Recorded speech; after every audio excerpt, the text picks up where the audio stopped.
नमस्कार, जय अंबे, जय श्री महाकाल. मी श्री महंत ऋषिकेश नंदगिरी आंतरराष्ट्रीय किन्नर आखाड्यामधून. आपण कसे आहात? आपण चांगले आहात हे फक्त म्हणायला गोष्ट असते, पण सध्याची परिस्थिती काही तशी नाही आहे.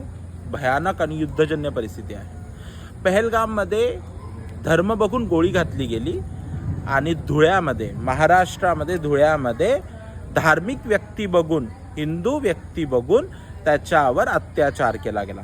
चार मुस्लिमांची मुलं, एका तृतीयपंथीयावरती अत्याचार, त्याला मारणं, त्याच्याकडून पैशांची खंडणी. ही कुठली गुलामी आली आणि ही कुठली घटना आहे की आपण काहीच व्यक्त होऊ शकत नाहीये. एवढ्या वेळेस एवढ्या प्रकारे आपण बोलले जातो. हिंदू गेले कुठे? का हिंदूंना ह्या कुठल्या गोष्टींचा फरक पडत नाही? अजून किती आपण पराक्रम सहन करून घ्यायचे?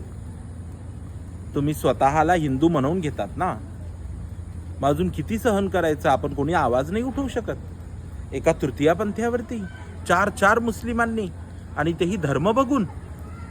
सगळ्यात घाणेरडी आणि वाईट विचारसरणी आणि प्रकृती आहे ही. मला तर असं वाटतं की आपण फक्त बघत राहतो आणि काहीच ॲक्शन घेत. एवढे सोशल मीडियावर इन्फ्लुएन्सर आहे, एवढे सोशल मीडियावर लोक आहेत. माणुसकी म्हणून तर टाका, माणुसकी म्हणून तर बोला. आणि मला स्पष्ट मत आहे, आम्ही कोणाला ब्लेम नाही करत, पण हिंदूंना हिंदू म्हणून जगू द्या. आणि तुम्हाला तुमचं जसं जगायचं, जिथं तुमची घालायची, अगदी घाणेरड्या भाषेमध्ये घालायची, तिथे तुम्ही घाला, पण आम्हाला आमचं हिंदू म्हणून जगू द्या. आमच्या पूजापाठवर बंदी, आमच्या देवी देवतांच्या उत्सवांवर बंदी, हे करू नका, ते करू नका, याहून करू नका, त्याहून करू नका. आहे काय? परत तुमचे मुस्लिम लोक येणार.